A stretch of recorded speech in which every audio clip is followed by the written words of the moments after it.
November, quick updates lang po. Sige, nakauna ba ito? Okay.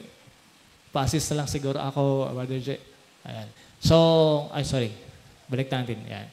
So, my first month po, so my first month ng pag-stay po natin doon ay, sabi ko nga, I'm parang foreign doon sa lugar, bagamat kapwa Pilipino natin po yun. But, okay, dahil po sa ang Barangay Tagbak ay usually po ay mga magkakamag-anak yung tao doon. So, once lang may bagong mukhang makita sila, ay talagang nalalaman na ng buong barangay na may bago doon. Yeah. So, tuwing ako po yung naglalakad, talagang lahat ng mga tao nakatingin. Okay, hanggang sa may mag-a-approach sa'yo na saan ka ba nakatira? Ayan. So, doon po tayo nakakaroon ng engagement. At so my first, 1 month doon, month of August, all I have to do is to pray the community. Tayo po ay nagkakaroon ng prayer walk, morning or afternoon. And during the prayer walk, may mga nakakasalubong, yun nga po, may mga nagtatanong. And yun po yung akin sinasabi na doon po sa church ni Sister Dottie. Kasi kilalang si Sister Dottie po doon. At minsan, pag nakaka-engage mo yung mga tao doon, ano rin yan? Kamag-anak ko rin yun. So talagang halos lahat ng nakakasalubong ko, sasabihin kamag-anak nila si Sister Dottie. So, yun po. At during that time, the prayer walk and also the community engagement, yan po, nagkaroon po tayo ng community survey just to know the community. At nag-host po tayo after ng prayer walk ay nakakaroon po tayo ng engagement to simula sa pinaka-malapit po na bahay doon sa church ay actually hindi ko pa lahat po talaga naikot. Marami pa tayong kailangang ma-survey. Pero yung mga malalapit lang mula, yung akin pong kinandak na community survey. And part po doon ay makilala sila. At the same time ay sabi ko nga mga magkakapit-bahay rin naman, it's good to know na makilala ko sila at ganoon din po sila sa akin. Okay? So, yun po yung mga few of pictures na ating pong na-engage for community survey. Yung mga nasa picture po na yan, they are also nag-open sa question po ng community survey na kung may pagkakataon na sila po yung makapagdalo sa pagtitipon, ito man ay sa tahanan nila o sa ating pong lugar ng ating pinagdarausan ng pananambahan, ay they are willing po ba na magkaroon ng pagkakataon na maka-conduct doon. And yun po yung mga nasa pictures, yun po yung sila yung mga nag-say yes doon sa survey. Okay? So, and also, after that, nag-conduct din po tayo after a month, nag-conduct na po tayo ng giving of gospel tracts. Good thing po dahil sabi ko nga may mga fellow churches tayo doon, Baptist churches na talagang naging help ko na with sa gospel tracts. Nagbigay sila sa akin, mga ilang I think mga nasa 100 pieces po yun. Ito yung ginamit natin para po Ang una, gumawa po ako ng gospel tracts on my own. Gumawa, ayan. Hulog na. Gusto na magpakita. Ayan. So, gumawa po ako para just to print out lang, para po may maibibigay ako. Kasi nung my first, 1 month, ay just to pray, wala man lang akong maibigay na gospel tracts pa. Kaya po, gumawa ko, pag-print ako, and hanggang sa, yun nga po, sa fellowship ay nakahingi tayo ng gospel tracts. So, yun po yung ginawa sa mga bata. At, ayun po, nag-share tayo ng gospel din. Ito pong yung nasa baba, yung mga boys sa baba, yung kumakain ng lumi, may lumi na pala doon eh. Yung isa po dyan, yung dalawa dyan, yun yung may-ari po ng lumihan na yan, ay anak nila. Okay? At during that time, ay nakapagbahagi po tayo ng gospel sa kanila. Okay? So yun po yung mga, yung iba po kasi hindi na ako nakapag-take ng pictures. Siyempre,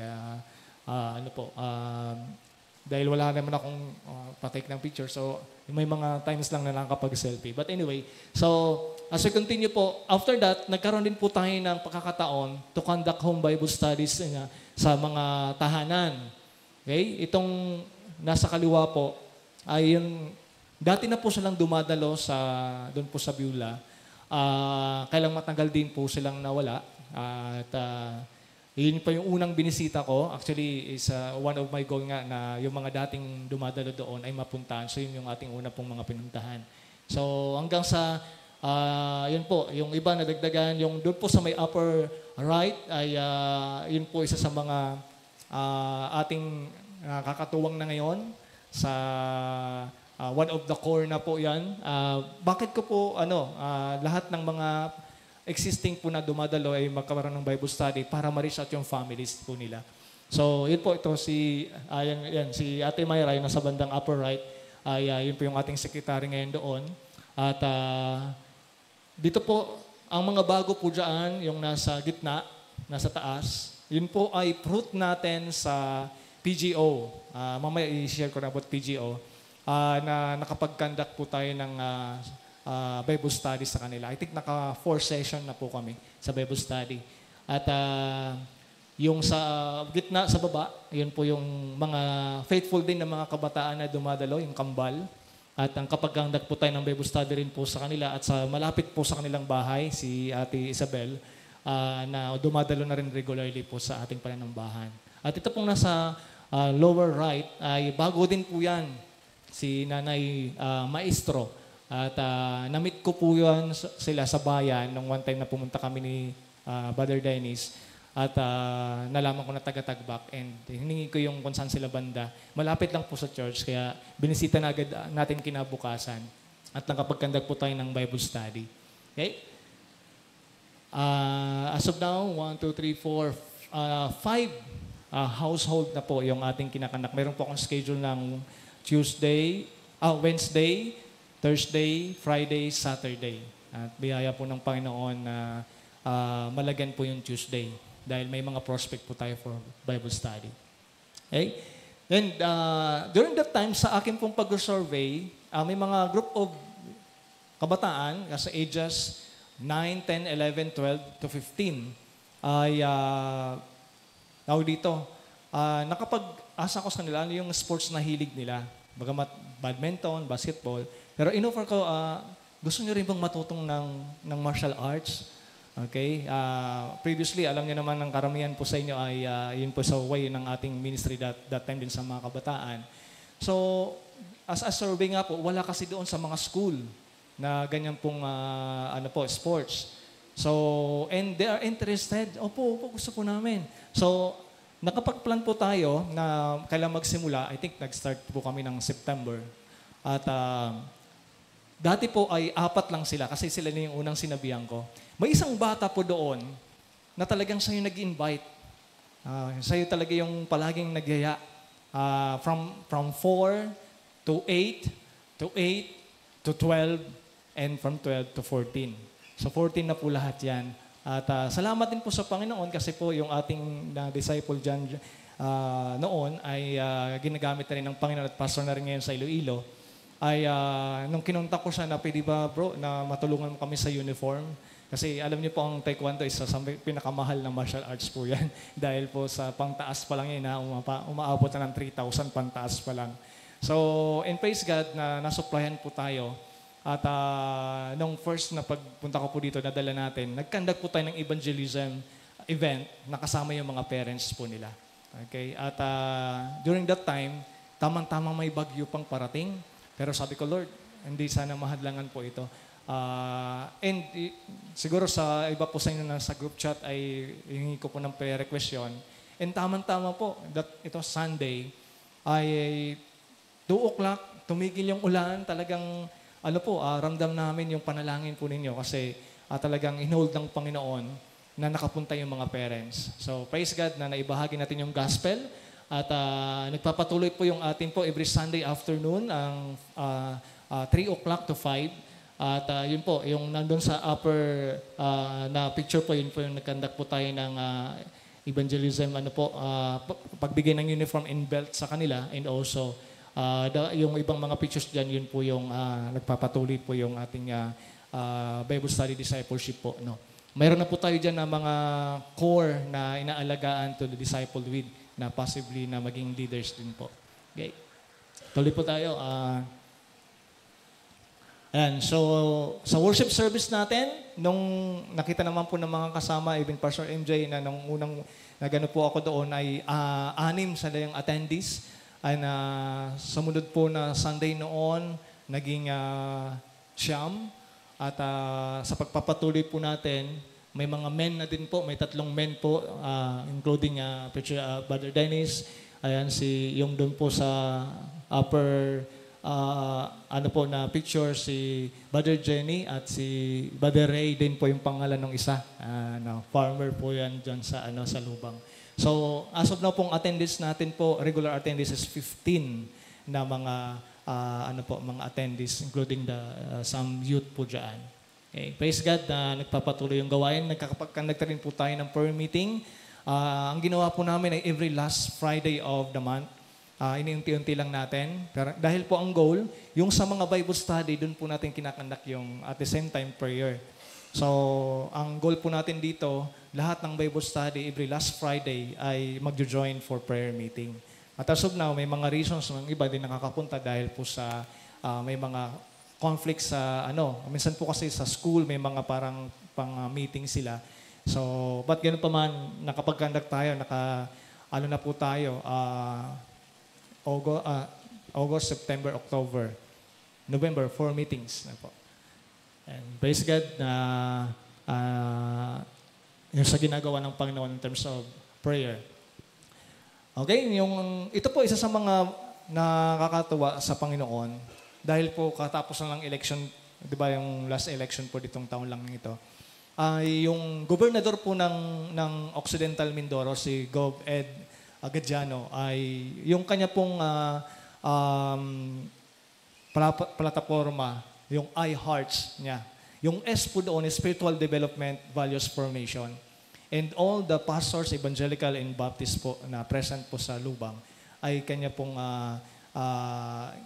encourage na maging life coach sa government mga officials po. Yung PGO po, yung Provincial Governor's Office, at po tayo dyan, nagmi-minister po tayo sa mga PGO government officials. At nung pumunta po si Gov doon ay lahat po kami ay pumunta para ipanalangin po si Governor sa si Mayor ng Lubang.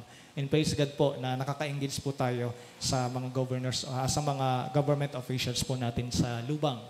At yun nga po, may fruit tayo dyan kasi may employee po dyan na taga-Tagbak. Yung isa pa lang po, pero I think hindi lang isang empleyado sa PGO. At nakakonect po tayo at yun nga po yung sa Bible study. Si Ate Rica ay nakapag-conduct na po tayo sa tahanan nila ng Bible studies. No? Okay. And next, yung after that, hindi lamang sa PGO, nagkaroon din na po, nag-open ng opportunities sa hospital, doon po sa Lubang District Hospital, na kung saan si Sister Dottie po din ay nagtatrabaho dyan. So, every last Friday naman po ito ng buwan. At ito po, nakapag-pray tayo sa mga pasyente doon, at the same time, nakapag-conduct po ng spiritual development. At yun po sa mga update. Itong nakaraan lang po ay dahil nandito ako, si Brother Dennis po yung akin pong binilin doon. At this, I think, hindi ko nagkakamali, siya rin yung nagbahagi. Kasi yung ibang mga pastors na kasama namin ay lumuwas din dahil po sa araw na ito ay may mga commitment po din sila. Okay. Meron po tayo dyan na pasyente na taga-Tagbak na prospect din po for Bible study taga Walis-Wis, yung malapit sa dagat po yun eh. And praying for na masimulan din po na ma-minister po natin. Okay, next. Yung, yan po, nakapag-start na rin po tayo sa barangay, Tagbak. Yung tinatawag po natin na Spiritual Development Values Formation sa officials, including kapitan, mga kagawad, and all the employees po ng barangay. And praise God po, na naka-3 session na po tayo sa barangay. Every naman po ito ng 15:30. Hindi ko alam po kung ngayon or kahapon nag-conduct sila kasi minsan po kasi ina-adjust nila. Tikit Sunday itong 30, ngayon yung 30. Dapat mayroong session. So minsan ginagawa na lang Saturday. So yun po, praise God na nakapag-bahagi po tayo. Mayroon naman po tayong sinusundan na na lesson. Yung unang-una namin is about love of God. at love of family, and I think yung isa is love of country. At may mga ano po yan, supply sa Bible ano natin po, references. So yun po ay talagang made para po magabayan yung ating mga officials, government officials na talaga pong at the same time ay sa mga pagbibisita natin sa kanila, doon po tayo may opportunity para makapag-share ng gospel. But during the session, yun po, sinusundan natin yung lesson. Okay. Okay, and yun nga po, yung nasabi ko, na organized din po, nung ako'y pumunta doon, ay they are planning at na-organize po natin yung Baptist Association of Lubang in Look or BOL. Okay? At actually po, yung 5 lamang po tayo na Baptist doon. At sa 5 na ito, mayroong tatlong Bible Bap, Bethany, Freedom, at Siloam Bible Baptist Church. Mayroong isang Reform, Agkawayan Christian Bible Church, and tayo po ang Biulalan. At salamat po din nagkakaisa ang mga Baptist doon. Okay? At ang common goal po natin is to evangelize the island. At masaya kami yung fellowship, nakapag-organize po tayo dyan. Ang unang-unang fellowship po, isakto doon pa sa atin sa Beulah. Kaya po yung place dyan, pictures, ay doon sa Beulah hanggang sa ibang yun, mga ka-fellowship po natin ng mga Baptist churches dyan. Namit din po yun nila, Brother Ray, na sila Pastor Emerson, Pastor Chris, yung chairman ng BOL. At masabi ko na fundamental reform or fundamental. Basta yun po, may mga bagay po na common ano po tayo dyan. But yun nga, we are also united to common goal is to reach the island. And praise God, sa samahan po ng ating pong Baptist Association of Lubang in Look. At dahil po dyan, nag-organize tayo, since na-bold daw ang pangalan ng association, sinimulan namin sa Sports Fest. Kaya po itong lumuwas ako, pagbalik ko po noon, ay magsimula tayo ng Sports Fest. So, over 100 plus delegates na ano po, sa atin po sa Tagbak, nakapag ano po tayo ng 30 plus na kabataan doon po sa Tagbak. Since na doon po ginanap natin yung first Sports Fest sa gymnasium ng Tagbak, at nakapag-speak po si Kapitana rin doon, pasalamat siya na nire-reach out natin yung mga kabataan. So, yun po, at praise God, marami pong nag-profess ng kanila pong faith sa Panginoon, and we are continue follow-upping. Sa basketball po, si Brother Dennis po yung aking inatasan to follow up, since basketball din naman ang ano niya, dahil sa akin sa taekwondo. So, maliban pa po dito sa taekwondo natin na ministry, yung pag-follow up dun sa mga basketball players po na ano po natin sa Sports Fest. At meron pang mga badminton players, kaya talagang sa pagdating po doon sa mga kabataan ay marami po tayong reach out pa. Yan. At pag-pray po ninyo kasi by next year, I think May, ay yung aming Sports Fest 2.0, ay we are praying na ma-invite po namin si Mobs, kung kilala niyo po si Mobs. Dahil nakakonect po tayo sa kanyang pastor, kay Pastor Larry San Pedro, and they are praying na idali nila doon, and we are praying also kay Pastor Chris, yung ating pong chairman ng BOL, na ma-invite doon sa Sports Fest po natin. Okay. And yun po, nagpapasalamat, yun po yung mga updates natin, at puri ng ating Panginoon sa ginagawa po na sa gawain po doon sa Lubang, sa Biulalan Faith Baptist Mission. And kami po nagpapasalamat sa ating pong sa mother church po nito, o lola na po ng Biulalan, ang Faith Fundamental Baptist Church, sa support and prayers po at last time po nung umatin kami ni Pastor MJ nung nagkaroon ng mission conference, ay pinaabot din ko po yung pasasalamat namin doon. And also our gratitude in behalf of Biulalan Faith Baptist Mission, our gratitude to Fort Bonifacio Faith Baptist Center, unang-una as my sending church, and also as our mother church. And praise God po sa inyong support, sa panalangin, encouragement, even po sa group chat ay talagang sabi ko, nararamdaman ko po, ramdam ko yung inyong pong panalangin at support. And yun nga po, yung prayers and support to sustain the mission. At mayroon po doon gawain po doon sa isang ating ka-fellowship na church. 1 year pa lang po sila. Sabi niya, Pastor, 1 taon na ako dito, pero isa pa lang yung Bible study ko. Nagulat siya, 5 na Bible study mo. Pero sa biyaya lang po ng Panginoon yon. Sa biyaya lang niya. At sa ginagawa. At siyempre po sa panalangin ninyo. Okay? Sa pagbalot ng panalangin ay may mga taong nakaka-engage po tayo at nakapag-conduct po tayo ng Bible study. So, praise God sa ginagawa ng Panginoon. At ito po isa sa mga challenges na gusto ko i-share sa inyo. Dahil po,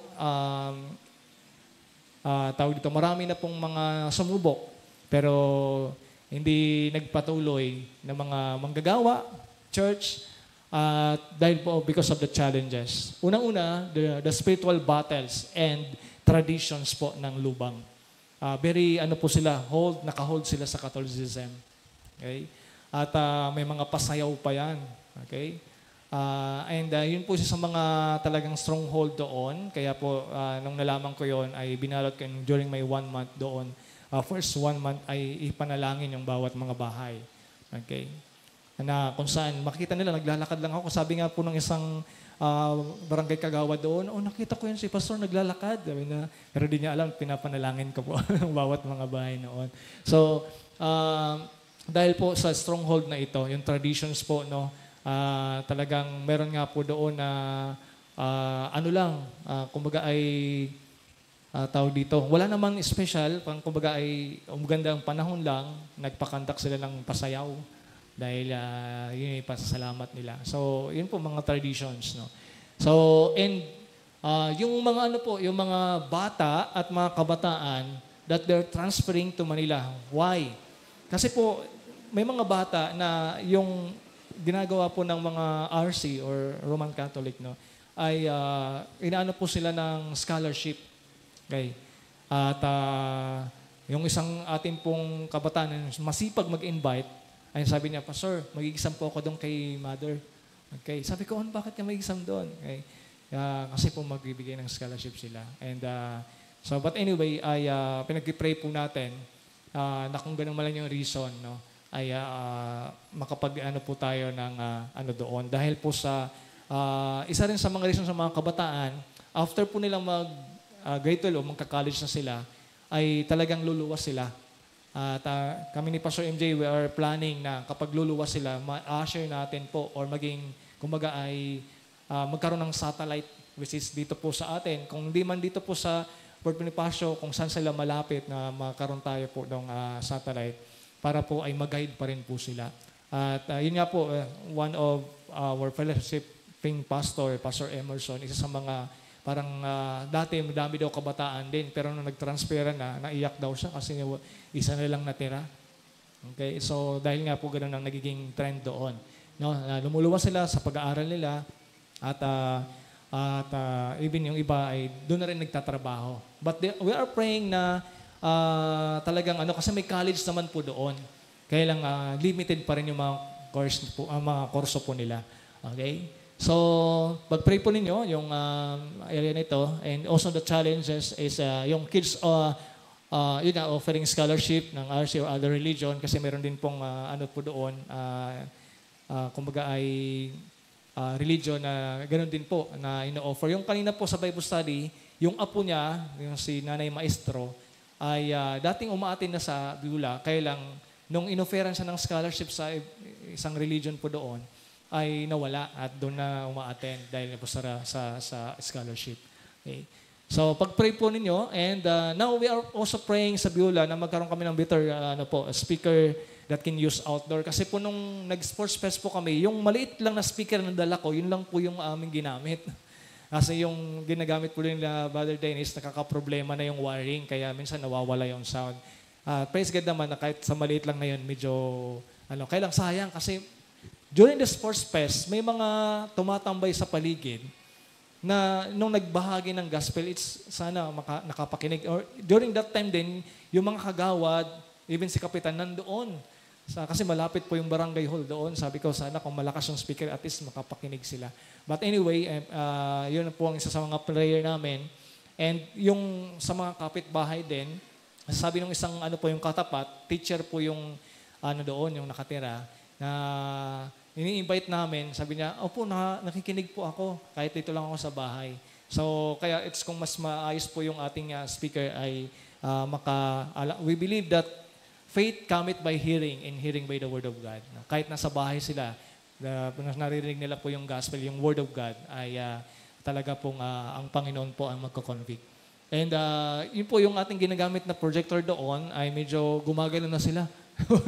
Kasi medyo di na masyadong maaninag dahil lahat pag sumikat yung araw. Kaya we are praying also na Lord, sabi ko sa kanila, pag-ipunan natin, pag-pray natin, na kung hindi man ay TV na yung ilagay natin kasi para at least po ay ibang matatanda ay talagang makakaaninag.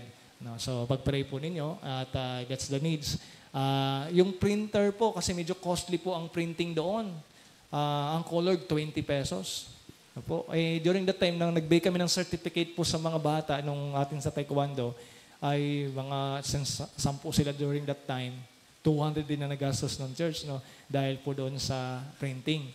At gayon po, nagbibigay tayo ng every Sunday ng ating programs. So, kaya may regular po na printing. Kaya we are praying for na yung needs na ito ay lahat higit po sa mga kids materials kasi yung sa kids outreach po natin, yun po pala, kanina di ko yata napakita, yung kids outreach po, nakapag-organize po tayo. Actually, tinuloy lang natin si Sister Dottie dati ang po noon, nagtuturo at tinuloy lang po natin para matulungan yung kids outreach. And praise God po, dahil dumadami. Yung una pong pagpunta namin doon ay from, I think, 8, naging 18, at ngayon po ay dumadami pa. At salamat naman dahil po kahit wala ako, nagpatuloy yung kids outreach kahapon. Every Saturday po natin kinakanak sa isang sitio po sa Lubang, sa Barangay Tagbak, no, sa sitio Tangway. So yun po, nagpiprint tayo ng mga materials at ng mga po natin, ng mga visuals. Okay, dahil wala pa tayo yung talagang visual na print out na. So basically naman online na pwedeng i-print out yung yung mga visual. And yun na po, yung challenge yung transportation dahil po wala doong regular na public transportation. Kung ikaw po ay pupunta ng bayan, kung mag-ano ka ng tricycle, ang pamasay is 70, papunta pa lang. As pagbalik mo, 70, another 70, so 140. Kaya po, I am praying na kung ipagkaloob ng Panginoon na mayroong magamit po ako na transportation. And also, para rin sa mga visitations dahil may ibang sitio na medyo malayo.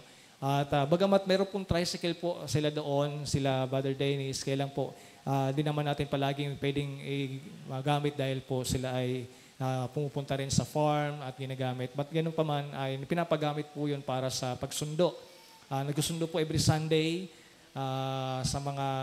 sa sitio Walis-Wis para po hindi na silang maglalakad papunta sa church. So nagagamit po naman yun sa mga ganung bagay. But even sa mga personal po, siyempre ay hindi ko naman hawak yung time din na mapag-visitation na malayo. So kaya po I am praying for transportation. Sabi ko kahit bike Lord ay na may magamit uli ako para mapuntahan pa yung mga prospect to visit and also to prospect na mapuntahan. Kasi may isang sitio din po, ang daming bata. And I'm planning na magkaroon din ng kids outreach doon. So magiging 2. Para sila, Sister Dottie, ay naaasahan ko na sila doon sa Tangway. Sa isang sitio na ang pangalan ay Sitio Kusang Loob. Ay magkukusang loob akong pumunta para po ma-reach out natin po yung isang sitio.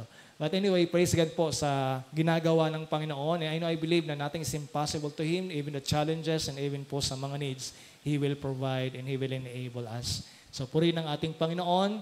At isa sa mga katotohanan po na ito po yung mga prayer request na namin. Please pray for open doors for new Bible studies. No? Bagamat may existing, but open doors pa rin po yung mga nakakandak po natin na sa community survey. Growth of Sunday attendees and existing Bible studies po. Pag-agree po ninyo yung paglago. We are praying next year may mabaptize po tayo. May mga prospect na po tayo mababaptize doon but also yung proseso po ng Panginoon ay ating ginagawa. So paglago po nila, wala pa po tayong Sunday school pero po yung Bible study yung but we are praying for next year na magkaroon po tayo ng equipping class sa mga regular attendees na po at possibly na maging members for after baptism.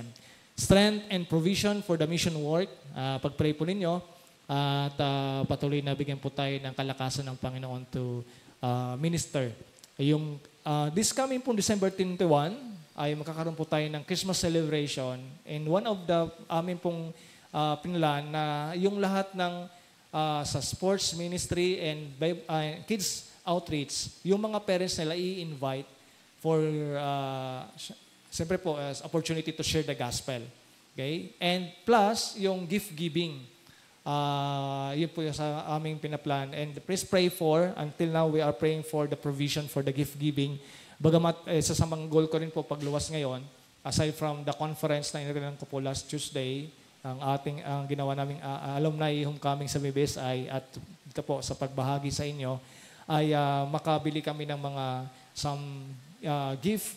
Kasi ginawa rin po natin yung tulad ng ginagawa po ng ating kids ministry dito po sa church.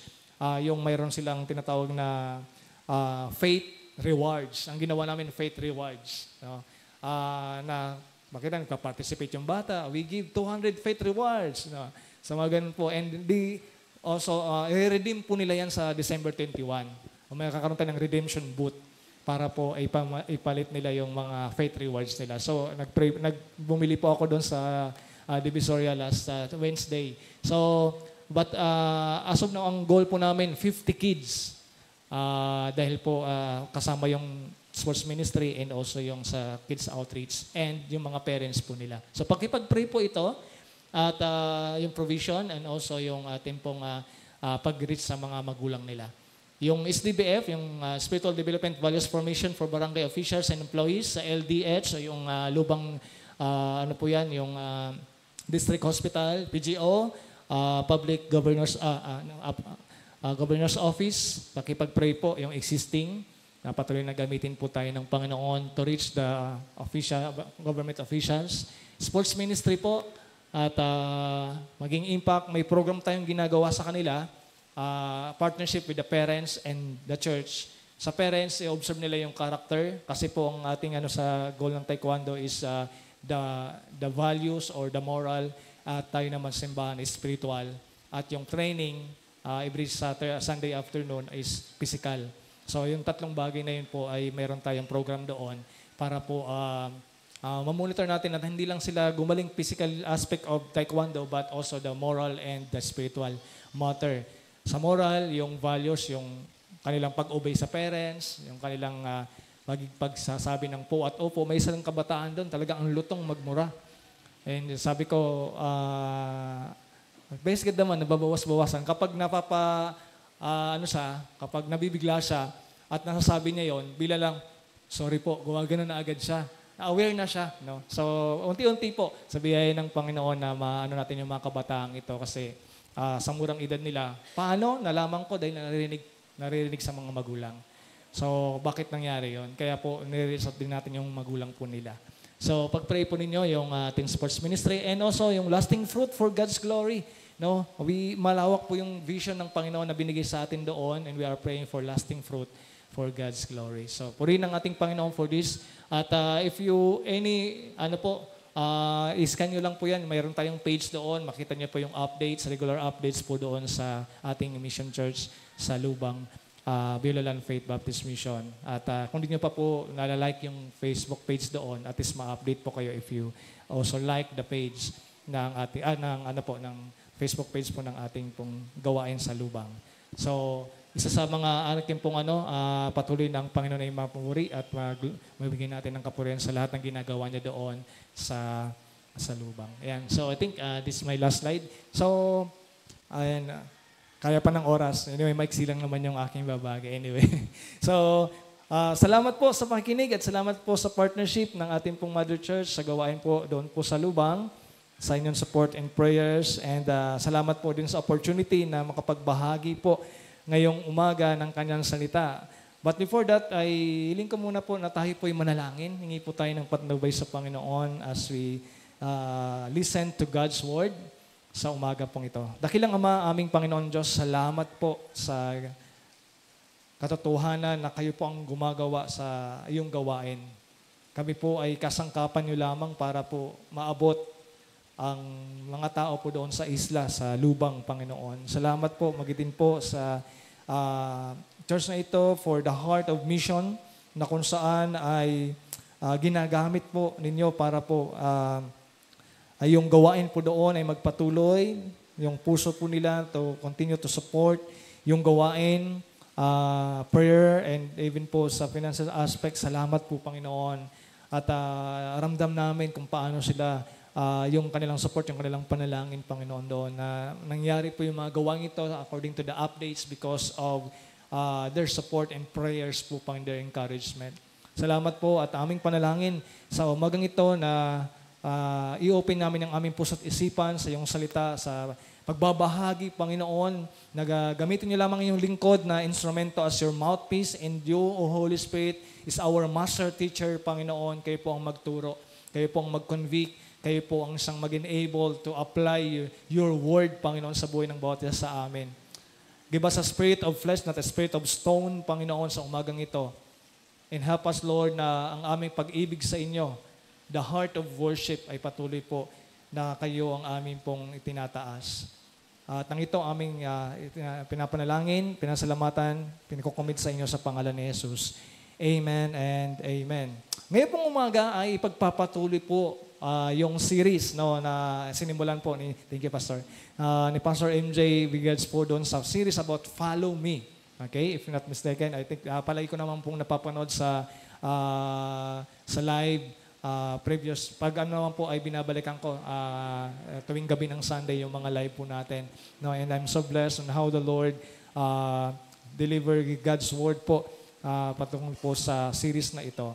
And nawa po ay atin pong makita doon sa series po na ito in terms of Follow Me, na kung saan ay talagang Panginoon na siya tumatawag. No? At sa ating pong pagkapatuloy ngayong umaga sa series na ito, ay ating pong buksan ang ating mga Biblia sa libro po ng John.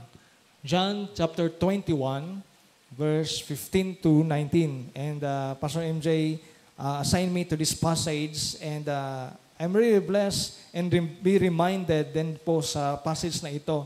Kasi ito po yung aking panalangin din while I'm studying ito pong passage na ito, itong lesson na ito, ay talagang ni-remind ako ng Panginoon yung pag-ibig ko sa Kanya. Okay? At ganoon din po nawa tayo ay ma-remind sa ating pong pagmamahal o ating pag-ibig sa Panginoon. At kung nandiyan na po kayo, ay may I request everyone to please, tayo muna isang magwit na tumayo at ating pong basahin as we give reverence sa salita ng Panginoon. John chapter 21, 15 to 19. Sa ating pong slide ay nasa ASB. At yun po yung ating Sige po. I don't know if you have sa lubang po kasi, minsan nagiging 3 po yung aming responsive reading. Basahin ko sa ASB, yung iba may King James na ginagamit. So sabi ko, other version, second the verse, tapos may mga Tagalog, so the third na verse. Kaya di ko pa lang kayo mga Tagalog version na ginagamit po kayo. But tayo po ay, since may nasa slide, pwede po nating salitan na basahin. Basahin ko po yung 15, kayo po yung 16, tapos 17, hanggang sa 19 po ay all together na basahin po natin. Okay? Sa verse 15 ng John chapter 21, when they had finished breakfast, Jesus said to Simon Peter, Simon, son of John, do you love me more than this? He said to him, yes, Lord, you know that I love you. He said to him, feed my lambs. Verse 16.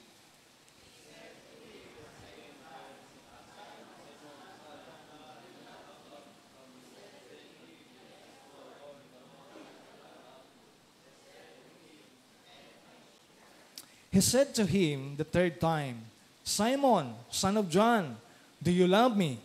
Peter was grieved because he said to him the third time, do you love me? And he said to him, Lord, you know everything. You know that I love you. Jesus said to him, feed my sheep.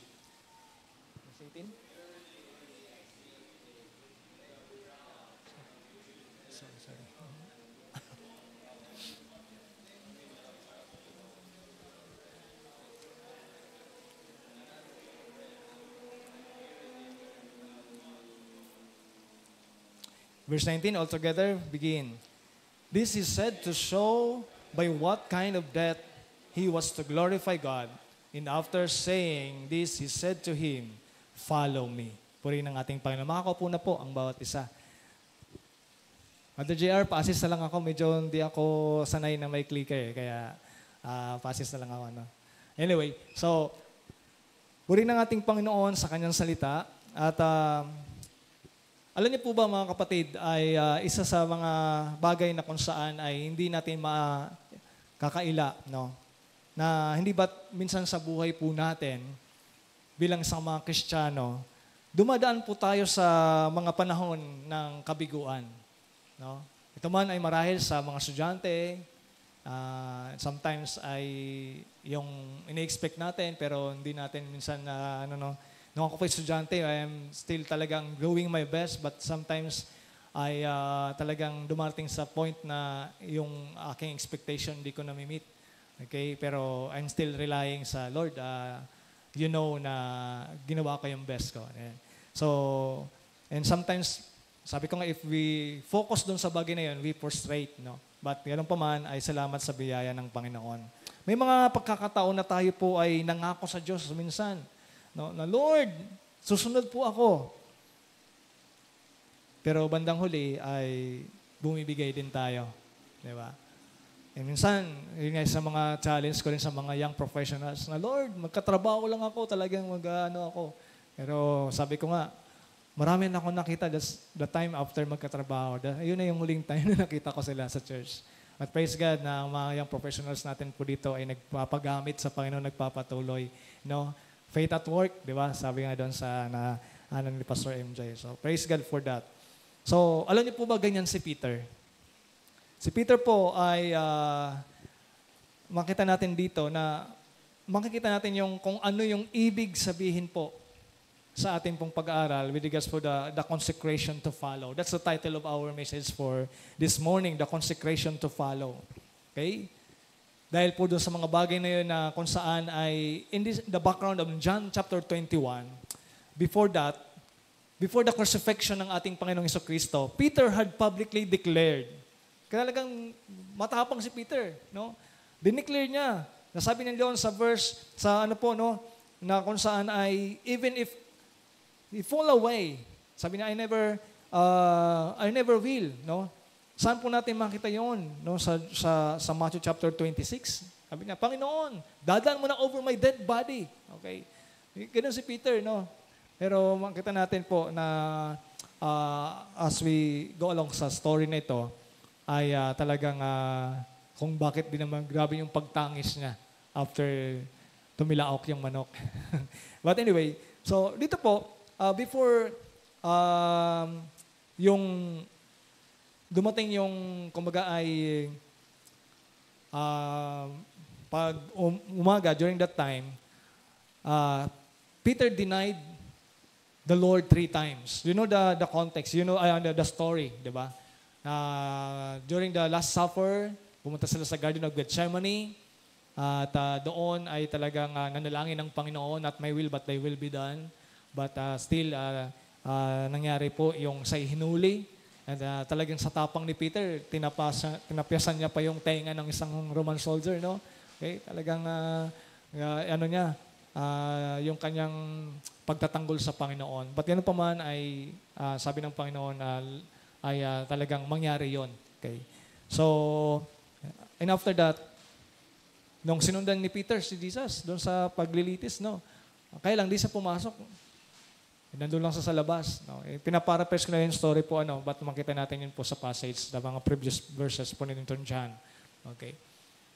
At may nagsabi sa kanya, hindi ba kasama ka ni Jesus? Sabi, hindi ko kilala yun. Di ba?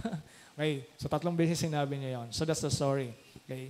But after that, Peter, talagang narinig niya pagtilak ng manok and during that time, palabas na si Jesus, nagkatinginan sila ni Jesus. No? At anong nangyari? Peter wept bitterly. Grabe yung pagtangis siya. Haguluhol ba? Grabe yung ano niya. Bakit? Because of, nakita niya, no? He forfeited yung, kala niya, yung calling niya as an apostle because of yung kanyang pag-deny kay Christ. No? At nang alala niya yung sinabi ng Panginoon, 3 times, Peter, you will deny me. So in John 21, Jesus restores Peter in the same public way. Sinabi niya yun publicly na, Panginoon, order my dead body. Hindi ka magtatanggol kita. Together with the other disciples, narinig nila yon. And dito naman, sa John 21, publicly, kasama yung ibang mga nakasama sa pangingisda, okay, ay Jesus restores Peter in the same public way. And makita natin dito that Peter denied Christ 3 times before others. Okay? Now ay nag-confess siya yung pag-ibig niya kay Kristo. 3 times din sinabi ng Panginoon yung katanungan, Peter, do you love me? Okay. So John 21 takes place after resurrection of Jesus Christ. Nangyari po ito doon po sa Sea of Tiberias, no? Na kung saan ay sa lugar po ng Galilee, sa sa Sea of Tiberias, na kung saan ay next slide, picture lang yan pero makita natin yung Sea of Tiberias. I took some photos of Sea of Tiberias. Hindi po yan sa lubang okay, yan sa Sea of Tiberias. Okay, na kung saan ay doon po nangisda sila. And this is one of the most intimate and personal encounter ni Peter. Bakit po most intimate and personal? Because between Jesus and His disciples, makita natin dito that after Jesus Christ rose from the dead, okay, at this point, already si Jesus Christ nag-appear na sa kanila twice na. Okay, sa John chapter 20, 19 to 29, hindi ko na po nilagay sa slide, medyo mahaba, but if you can take note or kung titignan niyo yung mga Bibles po ninyo, sa John 20, 19 to 29, pangalawa lang beses po nag-appear si Jesus sa Jerusalem. And the disciples had gone back sa bandang north to Galilee as in-instruct po doon sa Matthew chapter 28 verse 10. Nandyan po sa slide. Sa Matthew chapter 28 verse 10, sabi ni Jesus dito, Then Jesus said to them, Do not be afraid. Go and tell my brothers to go to Galilee and there will see me. Okay. So ito po yung sinabi ng Panginoon dyan na pumunta kayo doon upang malaman nila. Okay? And after that, they are waiting. No? Sila yung naghintay. But in their waiting sa Panginoon, ay Peter decided to go fishing. Okay? Mangisda nga muna. Habang naghihintay. So ito po ang naging mangyayari. And the others join him. Okay? Hindi natin alam. Wala man nakalagay doon sa sa verse kung sino yung mga kasama. But the other disciples, marahil siguro yung mga kapwa niya rin mangingisda, join him in John chapter 21 verse 3. Okay? And that fishing trip, all night, turned out to be fruitless. Wala silang nahuli kahit malang dilis, no? Wala talaga silang nahuli. Remember, Peter is a professional fisherman. Okay? And until yung nakita nila sa dalampasigan, sumigaw. May huli ba? Okay? Minsan pumupunta ako doon po sa dalampasigan sa Tagbak. Nag-aabang-abang ko baka mayroon malang dumating na bangka at makaano ng first na isda. Okay? So, parang ganun po yung scenario, no? Ang sabi ni Peter, wala po. Okay. So, and Jesus thought that hindi nila na-recognize na si Jesus yung nagsabi o nagtanong, okay? And sinabi na i-cast yung net on the right side of their boat, okay? So, ibaba niyo yung net. Okay? Hindi niya naman naalala ni Peter, parang sound familiar yung cast your net, okay?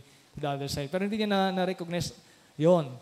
And after that, ay makita natin the moment na nilaglag nila yung net, okay, when they obeyed, they caught a large fish, okay, malalaking isda. Hindi lang basta isda, but malalaking isda. A miraculous catch na kanila pong nahuli during that time. Okay? And instantly, Peter reminded a moment that's similar sa pangyayari na yon.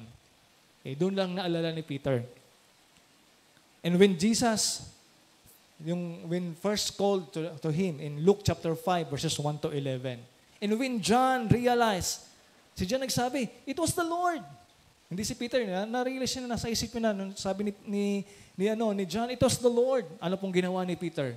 Talagang si Peter, di nag-iisip na malayo pa doon sa talong na agad siya eh. Sabagay, marunong naman siyang lumangoy. Kahit malayo. Mas siya, dahil sa excitement niya. He jumped into the water and talagang siya ay excited na yung expression niya, nilangoy niya hanggang doon sa salampasigan, okay, because of longing niya kay Jesus. Okay? And when others arrived, ano na pong nangyari? They found Jesus, nag-iihaw na ang isda. Okay? And also, eating bread that prepared. No? So, that's the scenario. Okay? Bakit natin, this was not a random na pangyayari. It was intentional restoration kay Peter. Bakit po? Jesus, pinakita niya dito yung biyaya ng Diyos. That grace is greater than our failures. Yung biyaya ng Panginoon. And that He can still use those who have fallen, just like Peter. Okay? If they truly love Him. Okay? Kaya po, yung title na consecrate o the consecration to follow, ano bang ibig sabihin ng consecration? Let's define first. Ano bang ibig sabihin ng consecration? Okay?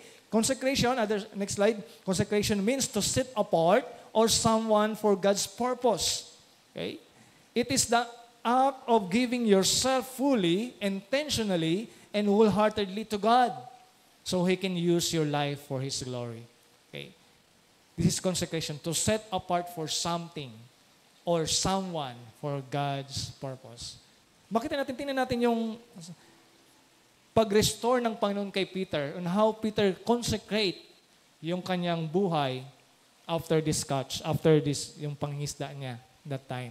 It is an act of giving ourselves fully, intentionally, and wholeheartedly. Remember that mga keywords dyan, fully, intentionally, and wholeheartedly sa ating Panginoon. Now, let's learn, matutunan natin from Peter's encounter with Jesus, 3 powerful truths, totoong makapangyarihan na katotohanan from the passage about true consecration. Okay? Kung paano po tayo muling tinatawag po ng Panginoon na sumunod ng may buong puso sa Kanya. Okay? Unang-una po, tingnan natin the question of love. The question of love. In verses 15 to 16. Okay? Ano sabi diyan? The next slide.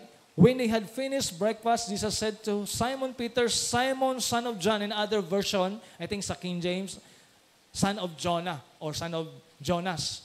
Okay? Dito po sa ASB, son of John. Sabi niya, do you love me more than this? Okay? Makita natin also sa verse 16. Another, sinabi niya ulit, Simon, son of Jonah, or son of John, do you love me? Okay? And also the next verse 17, Simon, son of John, do you love me? Okay? So ano po makita natin dito?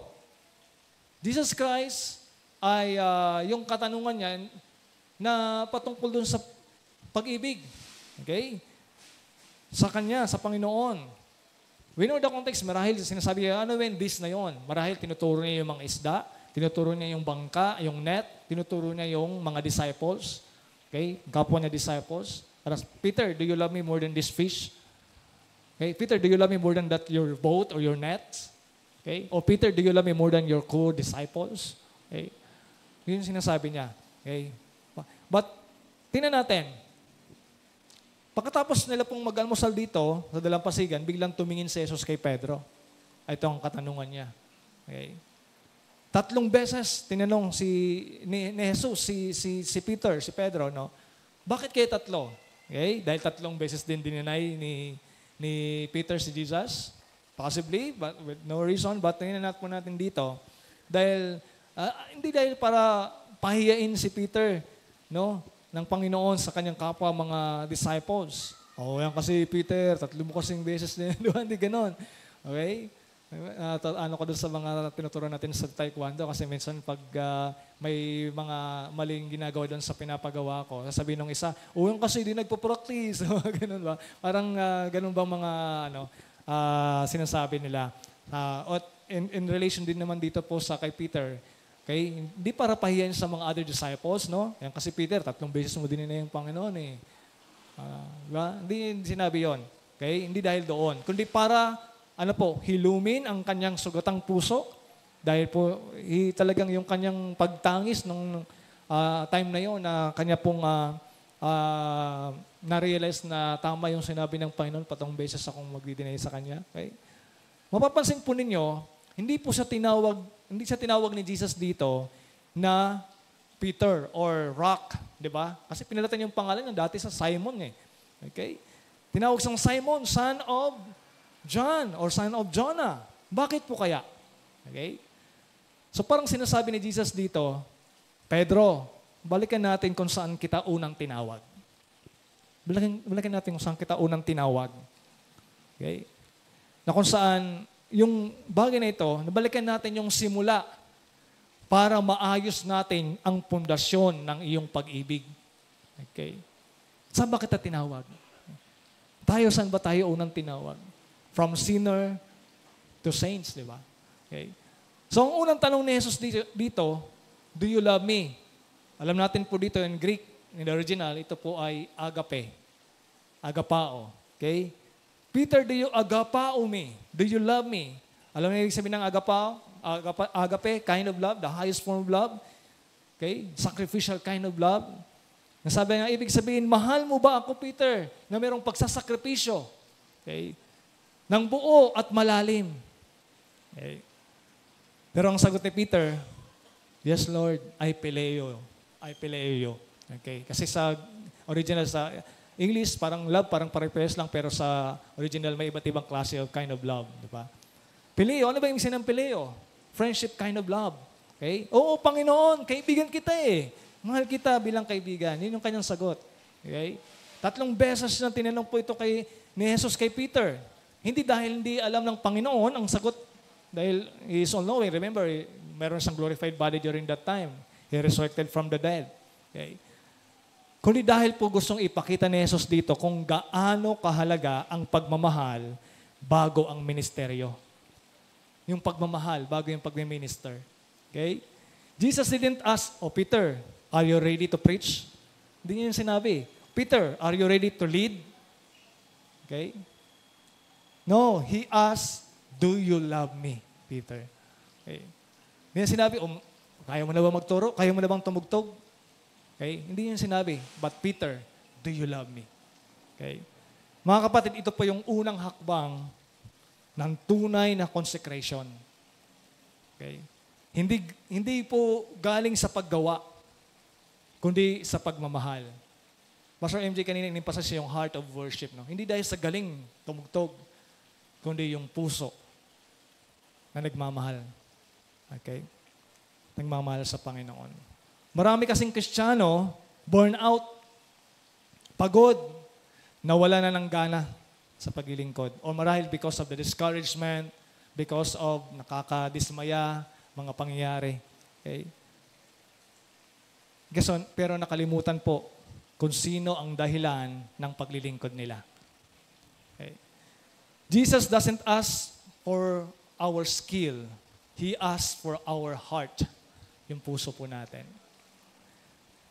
That's why, as a principle, ministry begins not with doing for Jesus, but loving Jesus. Okay? But loving Jesus. That's the principle na makikita natin dito. Kaya maraming mga bagay na kung saan kala nila dahil sa paglilingkod, pero dumating yung mga problems, trials. Yun nga po. They forgot ano nga ba ang ministry. It's not about sa ating paggawa para kay Lord, but yung puso natin sa Panginoon. And let us evaluate, Lord, ano ba yung puso ko sa iyo? Okay. Pag okay lang ba? Pag masaya lang ba? Or even, di ba? Possibly, tinanong to ni Jesus, do you love me, Peter? Kahit na may mga problemang darating sa iyo sa paglilingkod mo sa akin. Okay? Dahil alam ng Panginoon yung future na mangyayari kay Peter. Okay? So pagkatapos ng tanong ng pag-ibig na ito, sunod naman po yung tawag ng paglilingkod. Okay? So una muna yung pag-ibig, yung pagmamahal. Okay? Kaya po doon sa atin po sa lubang, inuunti lang natin. Mayroon pong umatin doon na dating, pastor daw, pero nawala yung church. At ngayon, umaatin sa atin. Sabi ni Brother Dennis, Pastor, pwede mo na maging deacon to. Sabi ko, tika lang po. Alam mo na. Tingnan natin muna yung pagmamahal niya sa Panginoon. Okay. So, it's not a matter of you're doing for Jesus, but your heart for Jesus. Yung puso natin sa Panginoon. Dahil ang pag-ibig na totoo kay Kristo ay laging may kasamang gawa. Okay.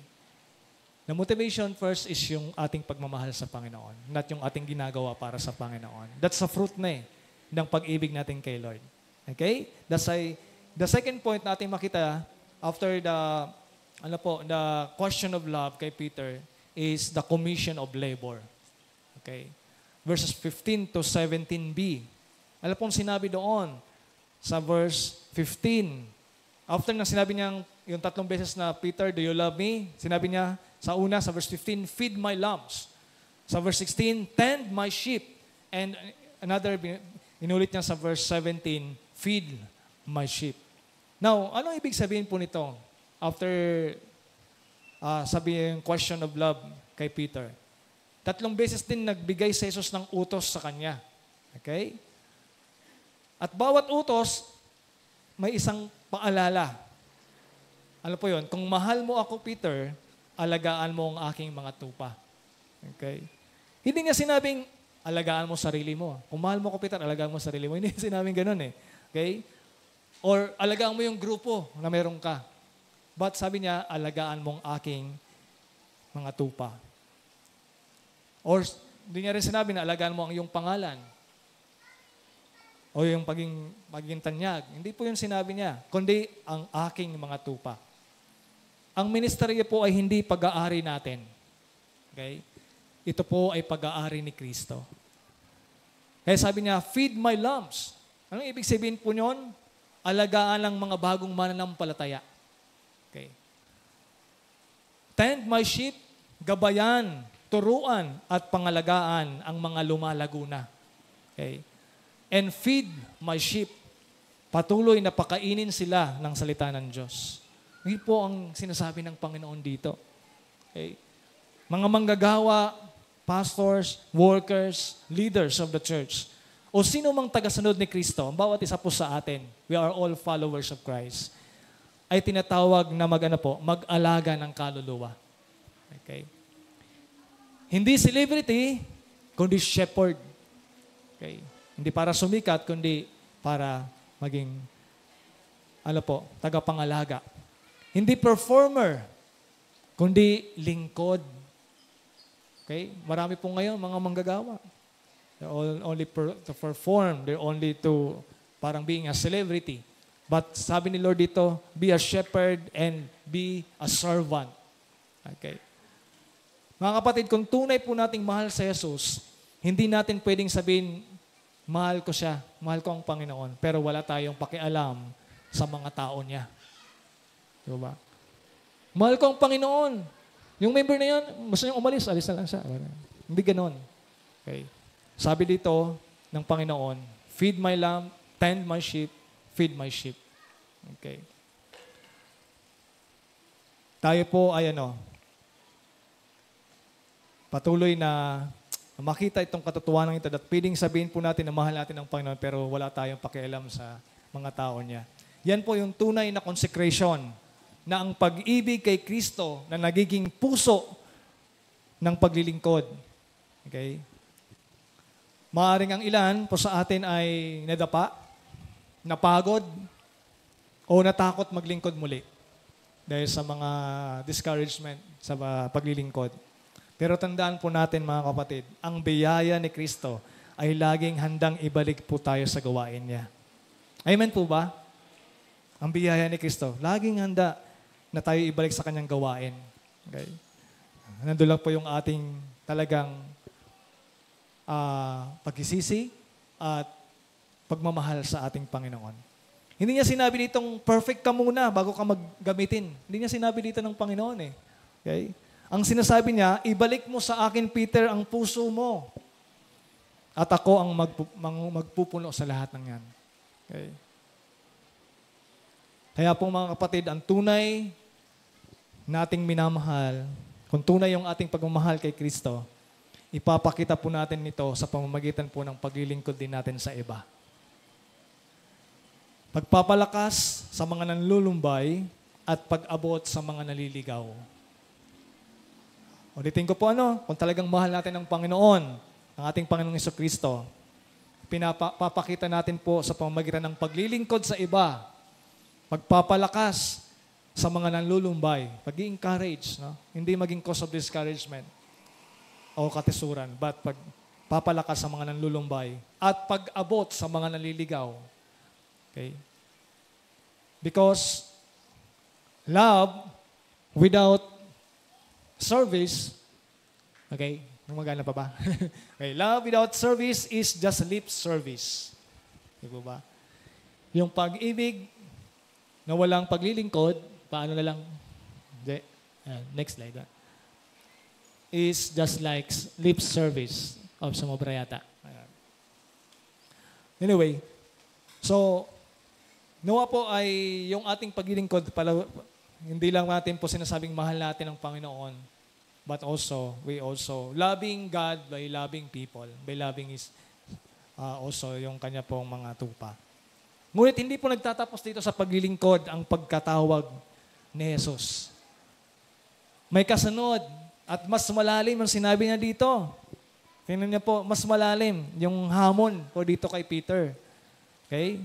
Na kung saan, sabi niya, ang katapatan hanggang dulo. Okay? Iunan niya yung pag-ibig, Peter, kung mahal mo talaga ako, itong gawin mo. Hindi yung ito, kundi ito. Love my sheep. Okay? Feed them. Okay? Tend them. Shepherd them. Okay? Yun yung puso ng Panginoon. Okay? At after that, dahil alam ng Panginoon, sa paglilingkod ni Peter, may mangyayari sa kanya na matindi. Mahirap. Okay? Kaya po, sa katatuan lang ito, as we love for Jesus is best shown by labor for His people. Sabi niya, yung kasunod nito ay mas malalim, Peter. Dahil yung verse 18 to 19, makita natin yung the call to loyalty. Okay? The call to loyalty. In verse 18 to 19, tingnan po natin yung verse 18 to 19. Sabi niya, truly, truly, I say to you, Jesus said to Peter, when you were young, Peter, sabi niya, you used to dress yourself and walk wherever you wanted. But when you are old, you will stretch out your hands. And another will dress you and carry you where do you not want to go. In verse 19, ito po yung explanation niya, ng sinabi niya. This is, he said, to show by what kind of death he was to glorify God. Ano po yun? Alam natin, sa history, si Peter, crucified upside down. Okay? Because sa kanyang pong paglilingkod at pagsunod sa Panginoon. And after saying this, he said to him, follow me. Parang sinasabi niya, Peter, nung bata ka pa ganito. Okay? Pero ngayon, sa paglilingkod mo sa akin, ito ang mararanasan mo.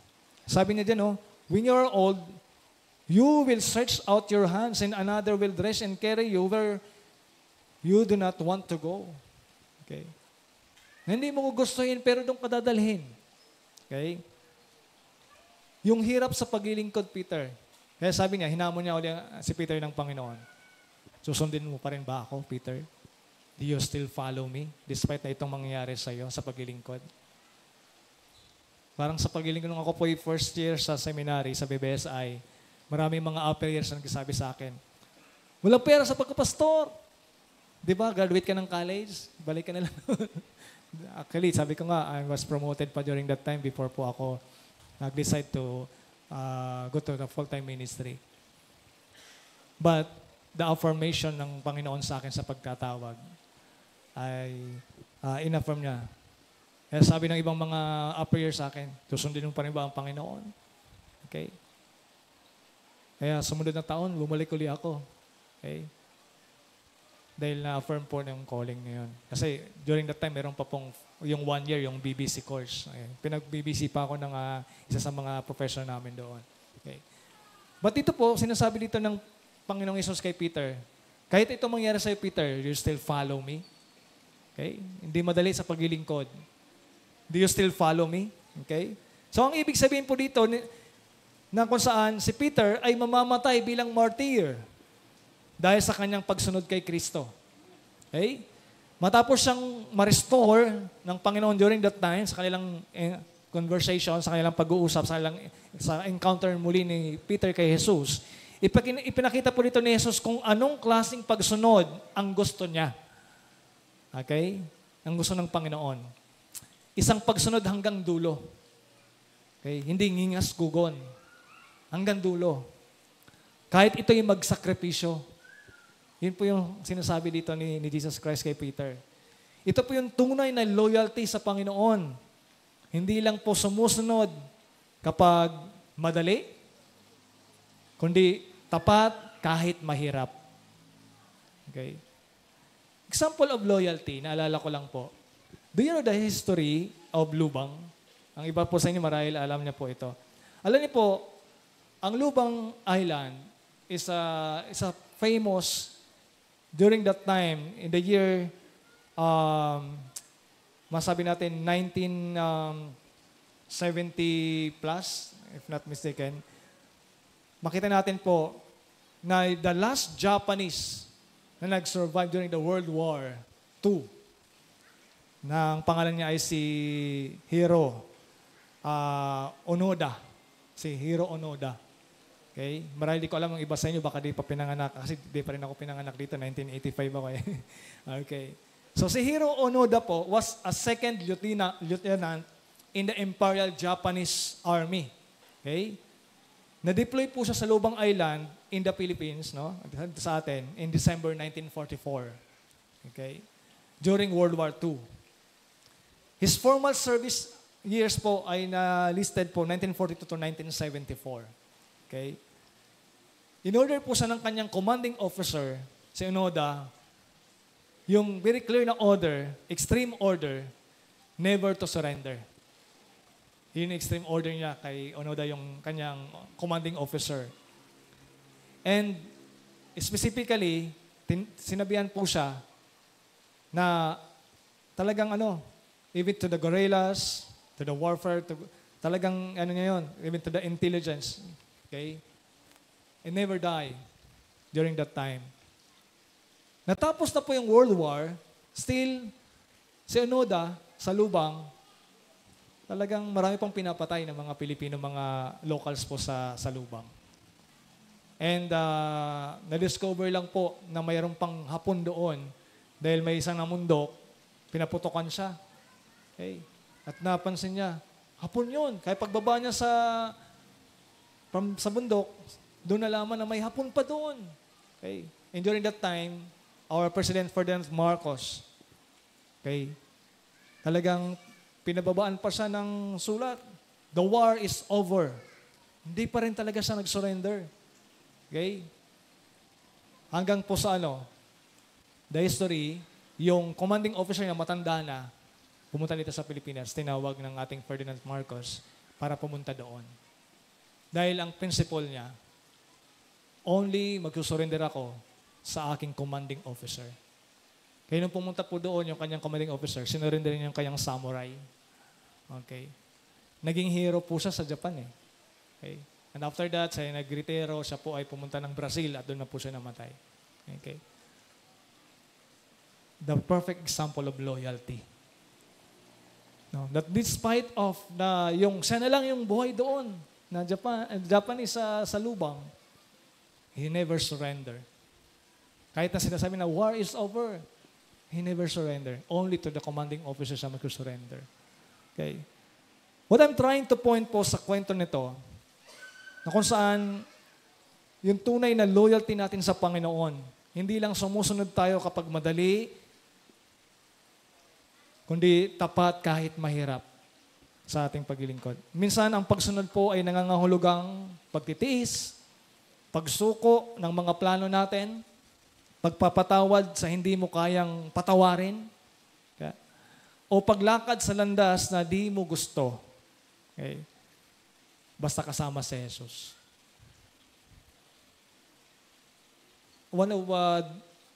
Nag-decide po ako na tanggapin po yung calling ng Panginoon doon sa Lubang. During that time, ay nag-observe na po ako doon sa isang institution sa Naik, Cavite. Very convenient. Makakapag-drive ka doon kasi may sakyan na pinapagamit. Pero one thing na nag-ano po sa puso ko yung calling talaga ng Panginoon. Okay?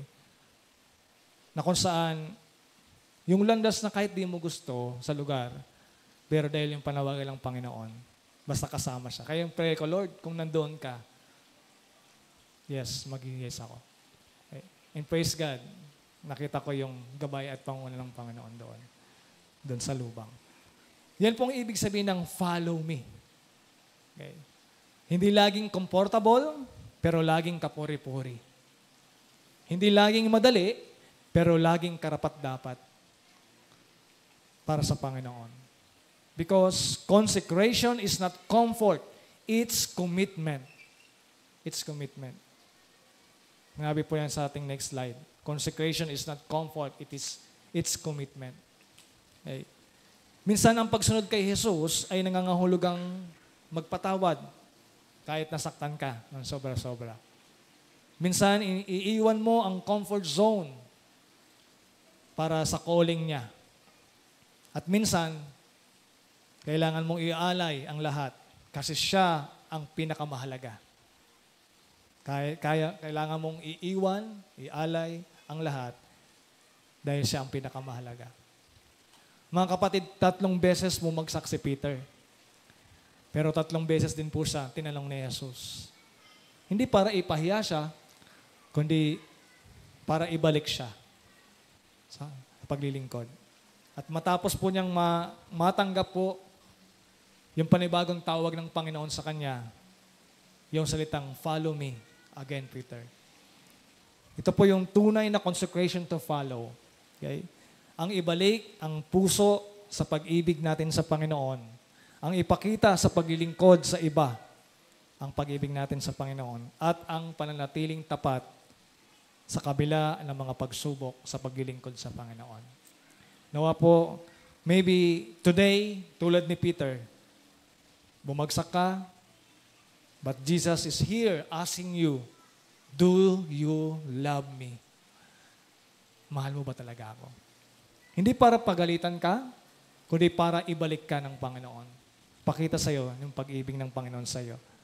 Will you say, yes, Lord, I love you? Masasabi ba natin, yes, Lord, I love you. I follow you again, Lord. Kung yan po ang puso natin, sabihin natin sa Kanya, Lord, restore my love. Rekindle my passion. Consecrate my life to follow you again. Sabi ng Panginoon to the Church of Ephesus, return to my first love. Return to your first love. Okay. Nawa po ngayong umaga, yung katotohanan to consecrate to follow Christ. The question of love, okay, na kung saan ay, tingnan natin yung po sa atin, do you really love God? Mahal mo ba talaga ang Panginoon?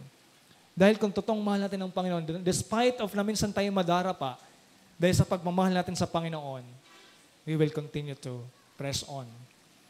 And the Lord calling us to commission of labor sa paglilingkod sa Kanya na out of love. Not out of obligation, but out of love.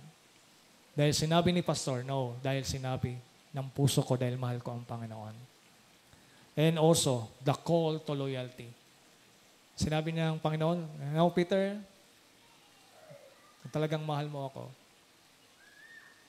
susundin mo pa rin ba ako despite of this na mangyayari sa'yo? Okay. This is the call to loyalty to Christ. Consecrate.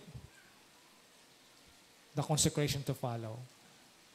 Tayo po ay manalangin. Dakilang Ama, aming pong Panginoon Diyos, salamat po sa umagang ito. Salamat, Lord, that you are God of chances. And despite, Lord, na kung saan ay ang aming buhay minsan pa, we have so many failures. May mga bagay na ginugusto namin pero may mga pagkakataon na we are failures of this. But Jesus restores us. And thank you, Lord, that despite of that, you recommissions us to follow Him again. To follow you again, Panginoon, sa buhay namin. It is the main idea of this preaching, Panginoon, that even our failure, Jesus restores us and recommissions us to follow Him again. But first and foremost, tingnan namin yung puso namin sa inyo. And we can ask ourselves, matanong namin ang aming sarili mismo, mahal ba talaga namin si Jesus?